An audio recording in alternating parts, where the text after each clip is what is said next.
You know, as a kid, I loved the show Home Improvement. Anybody remember that show? Yeah, it starred Tim Allen, and he always, what was his name on the show? Tim the Tool Man? That's right, you guys invested some time there too. It's good to see. And he always made this sound right before he was about to go to work. Remember what he would do? Oh, yeah, not a laugh, but it's a grunt. It's a deep, manly grunt. So give me your best manly grunt here if you're not a man. 1, 2, 3. Right? And he would say, it needs more power, right? And so it didn't matter whether he was, souping up a garbage disposal or like a washing machine or like a car. He was always taking something that was just kind of like ordinary and transforming it to give it more power. Now, I'm just curious, though, because he was kind of known for his jobs going sideways, right? He was always like bad things were happening to him. So I'm just curious, how many of you are your do-it-yourself home improvement project people? Raise your hand. Yeah. How many of you ever regretted starting a project before? How about that one? Yeah, there's a little more honesty. Okay, that's me, right? And why do we do this to ourselves? Because we think, I'm going to save time. I'm going to save money. I'm going to have this deep sense of satisfaction. All lies, right? Like every time. Instead, if you're like me, I'm running 25 times to Home Depot because I keep forgetting a tool. Now I'm buying tools I didn't know I needed. And I'm like, well, while I'm there, I might as well grab this one. And now it's like the faucet's still leaky, the driveway's still crooked, and the countertop that I measured twice, 3 times, 4 times, still somehow is wrong, right? It's a pain in the neck. And we get so frustrated. Right? And remodeling and doing these home improvement projects, it's kind of time-consuming and a little frustrating. So I want to show us a couple of finished projects that when you finally get there, it feels so good to see something transformed, right? So here's one home I found online here. You can see it's pretty run down, right, and big place. Took them over a year to do this, and then here's a finished product. Beautiful, right? I know, it's like, whew, I want that. Even the grass is greener. That's amazing, right? And so now some of you give me a hard time. You know I'm from New Jersey, and so I wanted to show you the house I grew up in, all right? So this is that house. You think I'm just kidding. I didn't really grow up there. But I did work on this house just kind of in my spare time, and this is kind of the finished product here. So on the weekends, I just threw this together, and so that's also a lie. So, and then I am also, most recently, I lived in Kentucky, and you gave me some really hard times about the place I lived, and so I really had to transform this house, and I didn't finish this project, so don't judge me, okay? But it was close, and I just needed a waterfall, yeah. But I'm joking, right? But what do all these homes have in common? At one point, they were new, right? At one point, they were something special. But over time, what happened? They got weathered by the different elements of whether it was heat or snow. Or maybe it was just they got neglected, and it took a lot of effort to transform them, make them something beautiful and useful the way they were supposed to be. And that's what this series is about. It's called Transform. Because so many times, like those houses that we looked at there, what happens is, right, we get worn down, right? The world kind of conforms us and pressures us, and we get beaten down and tired out. And it takes a lot of work, it seems like, to really live this transformed life. But that's what this whole series is about. Did you know that you were designed, that you were created to live and experience so much more than most of us experience on a daily basis? See, this series is all about your God-sized potential. And most of us, we tend to kind of either keep it away or underestimate that. So in this series, we're going to say, how do we not conform to just all those pressures and those things that are kind of pushing us down to just mold us and make us like everybody else, but how do we live this transformed life by the power of God? And so we're going to look at a lot of key areas of our lives, like our different relationships, whether that's a marriage or a friendship or just those different relationships in our lives. We're going to look at how do we make an impact in this world that really lasts. We're going to look at even our health. I mean, if you're stressed right now, you may be stressed because someone brought you today and you're like, I'm wishing you wouldn't have brought me my stress. We're going to look at health and our stress, and hopefully you're excited to be here. But we're going to look at all these different areas of our lives. Like how would it look like to have my life transformed? What would it look like if my relationship with God to be transformed? And so we're going to dive into that over these next 4 weeks. And I hope you'll make it a priority to be here during these next couple weeks together as we learn together to live this transformed life. There was one guy in particular, the Bible's full of people that were transformed, but there was a guy, his name used to be Saul, and then when he found Jesus, his name turned to Paul. And he literally went, it was a drastic transformation, kind of like those houses. He went from being an absolute just hater of Christians, putting them in jail, persecuting them. To now he ended up writing 2/3 of the New Testament. And so he writes about transformation in Romans chapter 12. If you have a Bible or Bible app, you can follow along. If not, we'll put it on the screen. It's Romans 12:2, and it's kind of our theme verse. We'll come back to this throughout the series. It says, "Don't conform to the pattern of this world, but be transformed by the renewing of your mind. Then," sorry, I lost my spot there. It's tiny print. "Then you will be able to test and approve what God's will is, His good, pleasing, and perfect will." And like we talked about, there's many things that are trying to squish us down, right? To get us to fit in, to conform to these pressures. And it may be your work schedule. It may be your kids' sports schedule. There's all these things that over time, if we're not careful, we'll find ourselves neglecting the most important things in life. And we're far from living this transformed life that we deeply desire and hunger for. For example, there's a lot of things conforming, trying to press us in. And, for example, in 2014, 2.4 million marriages. But there's 1.2 million divorces. The average American has over $30,000 in debt and no real plan of how to get out of it. Over 50% of the population, they flat out just say, "I hate my job." There's no real meaning, there's no real purpose to what they're doing, and they're frustrated with that. And over 70% of the American population would say that they believe in God or a higher power or spiritual, but they don't feel safe, they don't have a place like a church home where they could go and get those questions answered. That's one of the things we want to be about here. We want to be a place where you feel like you can belong before you believe. Where you have a safe spot it's okay if you're skeptical. You can get your questions answered. No one's going to kick you out the door. We want you to find your way back to God. We've all been there. We've all had those things, and we want to together say, what does it look like to live this transformed life? Well, friends, we have to understand that we have a choice. We're all going to either transform or conform. That's just the reality. That's the truth. It's up to us, though. And so what happens, though, if we become like those houses that we saw those pictures of, if we're not careful, we're going to let the world conform us, and we'll start neglecting.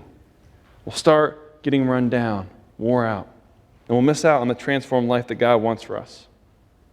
Because ultimately, right, whatever you really trust, whatever you really put your hope in, is what you're going to live for. And we can put our hope in lots of different things. We can put it in the 401k. We can put it in the job. I can put it in my kid's sports schedule. I can put it in, my retirement, whatever. But ultimately, I know this about you and me. We are at our best when we don't conform, but when we transform. When we invite God's power to do that work in us. And I know this, at least in my life, that when I invite God's power into transforming, I'm a better husband, I'm a better dad, I'm a better friend, I'm a better leader. And so that's what this series is going to be all about. So go back to that verse, Romans 12:2 for a second. Look at this again here. That word transform. And there's a tendency when you read a verse like this, sometimes people just hear, I hear like these religious kind of statements, and it's like, just try harder. It's not what Paul's saying at all here. Just be good. Well, it's more than that. If I just have a positive outlook on life, that's enough. No, he's saying so much more. See, Paul uses a specific word here in the Greek for transform. It's metamorpheo, where we get the word metamorphosis. Like in a butterfly, right? What happens there? On the outside, it looks kind of gross, right? When it's going through that process. But internally, what's happening? See, Paul's painting this picture of, your mind, it's not just your mind that needs to be renewed. Your mind's renewed because of what's happening on the inside. There's all this internal things happening of what you really believe, what you really think. And as you're wrestling with those questions and finding those answers and those doubts, your heart is transformed. Therefore, your mind is transformed. And your outlook on the world is transformed. He's working at such a deep level here. Another way to summarize it would be with this truth, is that the further away you get from God, the more you're going to conform. Or the closer you move toward God, the more your life will transform. Transformation happens when you get closer to God. So, far away, you become conforming. Close to God, we start transforming. Isaiah says it this way, because we've all experienced it. It says, we all like sheep have gone astray.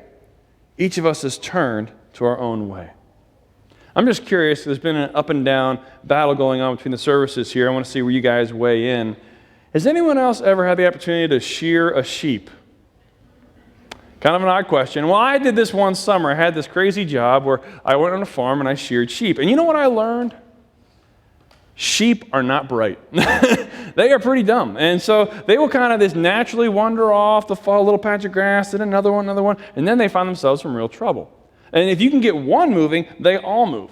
Like so much so they don't even think about what's happening. Like they would literally, if one goes off the cliff, there go the rest. They're like, well, there must be grass down there. And they all just jump and they go for it. They'll even line up in winter. And like if you shear one sheep and they go, hey, that guy doesn't have any fur. Oh, I'm next. And they just kind of keep going and they can be freezing all winter long. The Bible says we're kind of like that when we're left on our own. Because we all like sheep have gone astray. When we're isolated, when we're by ourselves, we wander away. We're prone to wander.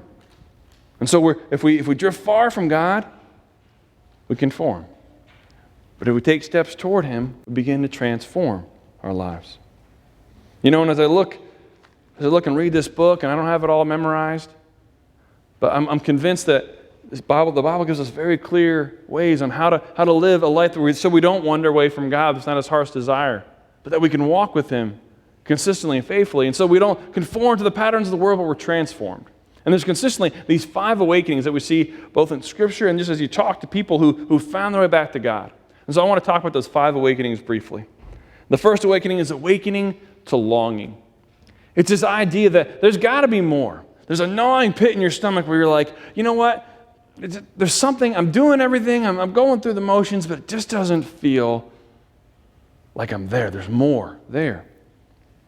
But the simple truth is that unless you really, if you think you're okay, right? If you think I'm fine, I don't need anything to change, I'm sitting here, yeah, whatever, John, guess what? Nothing's going to change. But it's when you reach that place of saying, okay, yeah, I'm serious about this. I'm hungry for more. I don't know what that means. I'm not even sure, but I'm not satisfied with just the status quo. Jeremiah 29 in the Message says it this way. It says, when you get serious about finding me and want it more than anything else, I'll make sure you won't be disappointed. And so does God love you where you are? Absolutely. But He loves you so much as I don't want to leave you there. I want you to get serious. And He says, so if you just kind of say, God, reveal yourself to me because I'm sort of kind of maybe into this a little bit. Like if you kind of do it half-heartedly, He's not really going to reveal Himself to you. It's equivalent to, when I was asking my wife to marry me. If I would have shown up and been like, hey, sugar pie, honey baby, sugar mama, if you sort of kind of want to maybe marry me in the next 8 to 10 years, that'd be sort of kind of great. No matter how much Jersey swag I bring to the table, that Southern Belle would have knocked me out, right? Why? Because I'm not serious. That's a joke, right? It's like, come on. But when I got to the place where I was like, no, there's got to be more. There has to be, like, what did I do? I started making preparations. I got serious. I worked this crazy job. I worked 80 hours a week, and I saved up money, and I got ready for the honeymoon, and I bought a ring, and I got serious, and I got down on one knee, and I said, I'm serious. You're the only one for me. There had to be more. That's what this first awakening is all about. And that leads to this next awakening, which is regret. It's the idea that I've got to start over. And we can all raise our hands, right? Who's ever felt like they wanted to start over with something, right? You're like, I never should have started that home improvement project, or maybe you want to start over in your finances, maybe your marriage, maybe they're not, maybe it's a friendship or your career path. And you're like, I wish I could just push the reset button, start over. And this awakening is crucial because it says, I feel like, God, you're a million miles away. I want to close that gap, God. Because we've all felt that, right? You prayed a prayer and you're like, did He hear that? Did it just bounce off the ceiling? Is it going out there? Like, am I talking to myself? Like, what's going on here? The Bible tells us that feeling comes from this. It comes from Isaiah 59. It says that it's because our sins have separated us from God. And that He's hidden His face from us. Because there's been points where we've all, myself included, we've all done things, boneheaded things, just stupid things where we've separated ourselves from God. Like those sheep, we've wandered away because we try to do it on our own. But as soon as we say, I want to start over, good things happen. He's there. And what happens is, I need to tell you this too, is that you're as close to God as you want to be. You ever thought about that? The Bible tells us that if you draw near to God, that he will draw near to you. You come close to him, and you realize that he's already there. And it leads to that third awakening. You see a progression here. You awaken to help. You move out of just saying, I want to start, or you say, I need serious help. I can't do this on my own. And this is the game changer, because you go, you know what? I've been trying just really hard to do it myself, to prove myself, to prove to everybody else that I can do it on my own. I can fulfill myself in me. And you kind of go, no, I can't. You kind of wash your hands, you throw it up, and you say, I need help. I'm serious. I really need help. My friend Tim, he came to this point several years ago. And single guy, and he had what most people would say, he's living the American dream. He had a great job. He was making great money. He had a beautiful girlfriend and all that kind of stuff. And he was just living what everyone would say is the American dream. The problem is, he was at the same time, sometimes you have those real moments, right? And Tim was having one of these moments where he really needed help. And he took the help in a much different direction. He was trying to fulfill it in all these other things. And what ended up happening was that he found himself in some major addiction issues. And so he got stuck in this cycle, this pattern of longing and regret, and finally he came to the place where he said, I can't do it on my own. He had just been trying to be good. He had just been trying really hard. He had been putting in lots and lots of effort to be good.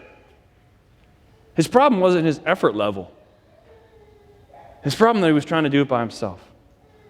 And any time that we just try to do it on our own, we're going to get frustrated.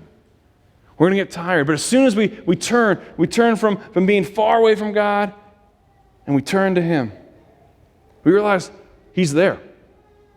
And we realize that help has a name. And his name is Jesus. The Bible says it this way in Romans 12:1. It says, therefore I urge you, brothers and sisters, in view of God's mercy, to offer your body as a living sacrifice, holy and pleasing to God. This is your true and proper worship. It's when you offer your whole body. He doesn't say to give me, when you offer God a pinky, when you offer God 10%. He says, when you offer your whole body, when you find out help has this name. His name is Jesus. He says, I'll forgive you from your past. I'll give you hope for the future. I'll give you purpose for the present. That's his third awakening. He says, I can help you transform your life. And then you come to the fourth, and it's you awaken to love. You start realizing this deeper sense that you're loved after all. And the moment you turn to God, you realize that he's been there the whole time, and he says, come on home. I'm waiting here like a father who just says, I'm not here to beat you up. I'm here to welcome you in. I want you to come home. I want you to come and find the way you were made to be. You're loved deeply after all, and one of the best verses. There's so many you could choose from. How much does God love us? How deeply does he love us? Probably the best known is John 3:16. For God so loved the world that he gave his only Son, that whoever believes in him will not perish, but have eternal life. That is really, really a deep sense of love. Some of you probably already know this, but after World War II, there was a lot of research done on a lot of the orphans that just kind of happened after the war. And John Bowlby did some research on these orphans and tried to find out what was the correlation between those who were taken care of and held and loved and their rate of growth. What he found was that these babies that were held and touched and loved, they grew at an exponential rate compared to those that didn't have those families, didn't have those people loving them. And so the correlation was easy. He said, love transforms people. God's love transforms. We can't grow without love. We can't grow, especially without God's love. And that brings us to this last awakening. It's an awakening to life. This is living. And so if you hear nothing else today, I want you to hear that the God of the universe loves you so much. He would send his only Son to transform your life. And when you start grasping that kind of deep love, it changes your perspective. It kind of takes your breath away a little bit. It kind of moves from like this, yeah, I know, whatever, to, whoa. And then you go, this is living. The lights go on. Now, when I was a kid, I thought that this is living. It meant eating bologna sandwiches. Can I get amen? Who liked bologna sandwiches growing up as a kid? Maybe you still do? Okay. The sheep shearing group and this group can make a small group, and we'll make that happen. It'll be weird, but it'll be okay. But I love bologna sandwiches. And as a kid, I thought, this is like, oh, I'm living the dream. I'm getting bologna to eat. This is awesome, right? Like, yummy. And later, I learned out, I thought my parents loved me, but they fed me bologna. But I realized that, bologna's hard to say and hard to spell. And it's also, I thought it was healthy, but then I started reading the ingredients. There's no animal parts I've ever heard of in bologna. And just because I can light it on fire, it must mean it's good for me, right? Because, energy burns, and therefore it must be good for me. And none of that's true, right? I learned growing up then that there's actually things that are a lot better out there. Like I learned about filet, not just Chick-fil-A, but like filet mignon, right? Like beef. And I was like, oh, wow, this is great. And then my life got even better when I got married in lots of ways. But I married a girl who loves steak. So her birthday was last week, so we went out and we had an awesome steak dinner together. And my taste buds went from thinking bologna was pretty good to being transformed to that's amazing. Let's eat something even better. And when I think about this fifth awakening, that story kind of reminds me of that. Hey, if there was something better out there, if there was another way to do it, there's another way to live, wouldn't I want to know about it? Jesus says it this way in John 10:10. He says, I've come that you may have life and have it to the full. Sometimes this idea, we have this view of God is up there and he's just like, I'm just waiting for you, and when you mess up, boom, I'm going to get you. That's not why I created you. That's not why I made you. He says, I've come, I want you to, your lights to be turned on here, to have real transformation, to experience a whole new way of thinking and living. I can forgive, I can change, I can do anything. I'm God.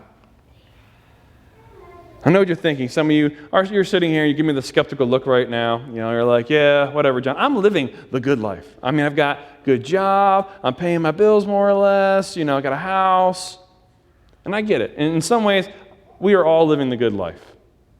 We live in America. America's awesome, right? Land of opportunity, home of the free and the brave, and it's great, and we're so blessed, we are. But I got to be honest, there is a little bit of a problem with just saying you're living the good life. The good life is full of baloney.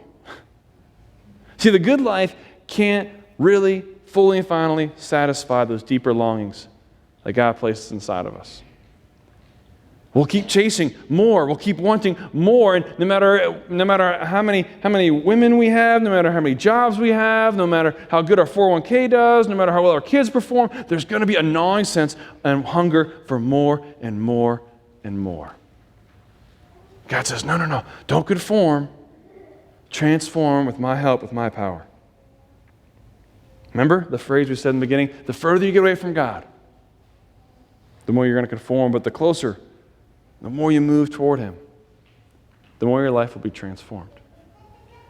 And so as you look at these 5 awakenings, I don't know where you're at in your spiritual journey, but just maybe find yourself there. Just be honest. You don't have to raise a hand or anything like that. But where would you say, this is where I'm at, honestly?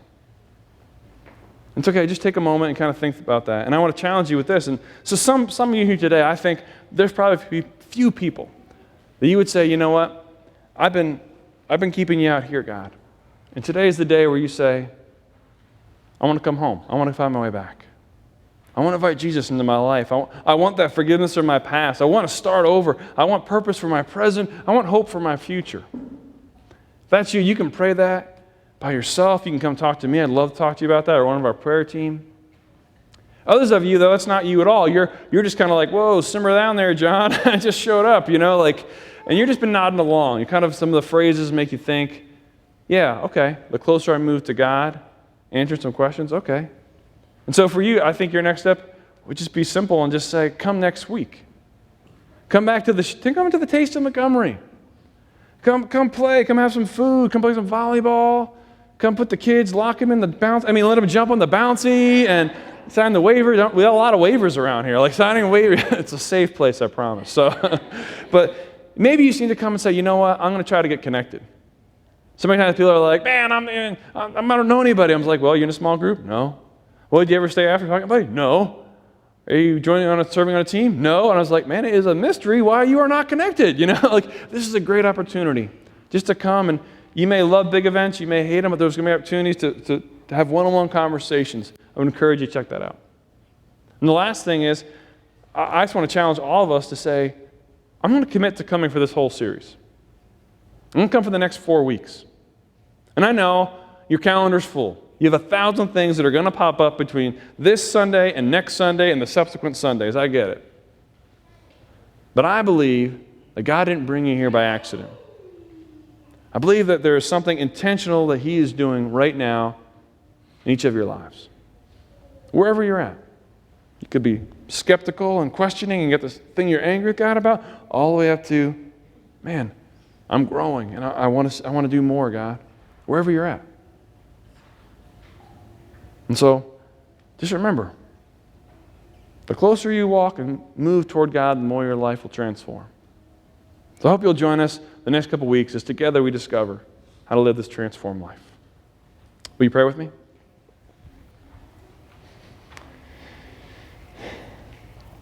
God, we're thankful for this time to be together. God, I pray that whatever transformation needs to take place in each of us, God, that you would begin to nudge our hearts, God. God, maybe it's finances. Maybe it's an attitude that needs to be transformed where we're just skeptical, and for the first time ever, we're going to say, okay, I'm open. I'll try. Maybe it's a career that we're frustrated in, God. We need you to change and transform that and bring another opportunity. Maybe it's our marriage. We feel like it's too far gone, or my situation is too hard, God. Whatever it is, God, we invite you in to transform our thinking and our situation. Amen.